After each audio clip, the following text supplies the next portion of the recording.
اربوں روپے کی لاٹری لگ گئی ہے, کچھ پتہ لگا کہ کوئی وظیفہ کیا تھا جی میں نے, کیا واقعی کوئی ایسا وظیفہ ہوتا ہے جو انسان کی قسمت بدل دے؟ اور اگر ہے تو عملی طور پہ آپ کی زندگی پہ کوئی وظیفہ اگر کام کیا ہوا مستند وظیفہ کوئی ہے تو بتائیں. جی بالکل, وظائف اپنا اثر رکھتے ہیں.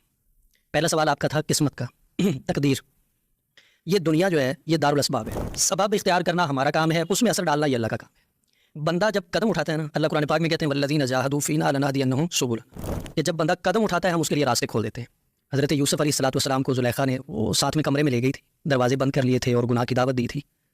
تو حضرت یوسف علیہ السلام نے فرمایا معاذ اللہ, میں اللہ کی پناہ میں آتا ہوں. تو آپ وہاں کھڑے نہیں رہے, یہ نہیں سوچا کہ دروازے بند ہیں, تالے لگے ہوئے ہیں, اللہ کی ذات پہ بھروسہ کر کے قدم اٹھایا دروازے کی طرف.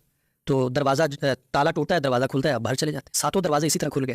تو جب بندہ قدم اٹھاتا ہے اللہ راستے کھول دیتے ہیں. سبب اختیار کرنے سے تقدیر بدلتی ہے, دعا سے بھی تقدیر بدلتی ہے, اسباب سے بھی اور اعمال سے بھی تقدیر بدلتی ہے. جیسے کہ دیکھیں حدیث پاک میں ہے کہ ایک بندہ دنیا میں آیا ہے تو وہ اپنا رزق بھی لکھوا کے لایا ہے, اپنی عمر بھی لکھوا کے لایا ہے. لیکن دوسری طرف حدیث پاک میں آتا ہے کہ جو بندہ والدین کی خدمت کرے گا اللہ اس کی عمر میں بھی برکت دیں گے, اس کی روزی میں بھی برکت دیں گے. تقدیر کی دو قسمیں ہیں نا, ایک تقدیر ہے جو کسی عمل کے ساتھ معلق ہے کہ آپ یہ کام کریں گے تو یہ ایسے ہو جائے گا, یہ کریں گے تو یہ ایسے ہو جائے گا. قسمت ہو جاتا ہے ایسا کہ ایک وقت میں بندے کے حالات ٹھیک نہیں ہیں, اس سے کوئی اچھا کام ہو جاتا ہے, اللہ کو وہ پسند آ جاتا ہے, اللہ اس کے حالات کو بدل دیتے ہیں. یہ اکثر آپ نے اپنے والا کوئی وظیفہ نہیں بتایا؟ یہ ابھی قریب کی بات ہے, زیادہ دور کی بات نہیں. رمضان المبارک کا مہینہ تھا, تو جس مسجد میں میں تراویح پڑھا رہا تھا وہ میرے گھر سے تقریباً 2 سے 2.5 کلومیٹر کے فاصلے پہ تھی. میں نے تراویح پڑھائی تو تراویح پڑھانے کے بعد میرے پاس سواری نہیں تھی کہ میں اس پہ بیٹھ کے تو اپنے گھر میں آ سکوں. تراویح کے بعد حالات اس طرح کے تھے, تو میں پیدل آتا تھا روزی. تو ایک دن میں پیدل آ رہا تھا تو دل بڑا بجھا سا ہوا تھا. ہمارے جو ائمہ ہیں, خطبہ ہیں, ان کے ساتھ ہماری مساجدوں والے جو کرتے ہیں, آپ ذرا جانتے ہیں سبھی, تو میں بھی ان کے زیر اثر تھا. لیکن دل میں بڑی نا ایک کڑن تھی کہ یا اللہ دیکھیں تراویح پڑھا کے آ رہا ہوں اور میرے پاس سواری نہیں ہے, پھر صبح سحری میں جا کے وہاں پہ نماز بھی پڑھانی ہے, درس بھی دینا ہے.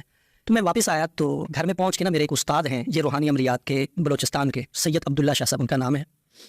میں نے ان کو کال کی تو بس اللہ کی طرف سے ایسا ہوا, میں نے ان کو کال کی تو میرے آنسو گرنے شروع ہو. میں نے کہا استاد جی حالات بہت خراب ہیں, اپنا گھر نہیں ہے, اپنی سواری نہیں ہے, بچوں کے دودھ کے پیسے نہیں ہیں. یہ 1 سال پہلے, یہ تقریباً 2-3 سال پہلے کی بات ہے. انہوں نے مجھے حوصلہ دیا, کہا کہ روئے نہیں, یہ ایک میں چھوٹا سا عمل آپ کو بتا رہا ہوں, یہ آپ کریں. انہوں نے مجھے بتایا سورہ والضحیٰ کا وظیفہ, ترتیب بھی انہوں نے بتائی, چھوٹا سا ہے, بڑا مختصر سا ہے, جو آپ سن رہے ہیں وہ اس کو کریں. میں نے جس کو بھی بتایا ہے اس نے اس وظیفے کے ثمرات سے فائدہ اٹھایا, اس کی برکات سے اس نے فائدہ اٹھایا ہے. وظیفہ یہ تھا کہ عشاء کی نماز کے بعد جائے نماز پہ بیٹھ کے 3 مرتبہ درود ابراہیمی پڑھنا ہے, اور اس کے بعد سورہ والضحیٰ کو پڑھنا ہے.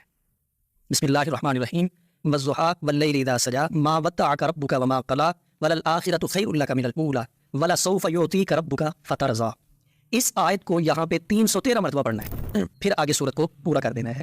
1 مرتبہ سورت کو پڑھنا ہے, اور وَلَسَوْفَ يُعْطِيكَ رَبُّكَ فَتَرْضَىٰ اس آیت کو 313 مرتبہ پڑھنا ہے روزانہ.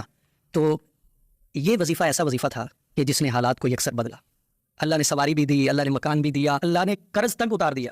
اچھا ماشاء اللہ, حالات بہتر ہو گئے. تو وظائف اثر رکھتے ہیں, بالکل رکھتے ہیں. بہت شکریہ. اور یہ جو آیت ہے وَلَسَوْفَ يُعْطِيكَ رَبُّكَ فَتَرْضَىٰ, اس کا تو ترجمہ یہ ہے کہ آپ کا رب آپ کو اتنا دے گا کہ آپ راضی ہو جائیں. ارے واہ, اور پھر جب رب راضی کرے تو وہ تو اپنی رضا سے کرے گا, انسان کا تو اتنا برتن ہی نہیں ہے اس میں سماج. وہ یہ آیت رسول اللہ صلی اللہ علیہ وسلم کے متعلق ہے, لیکن ہم حضور کی امتی ہیں.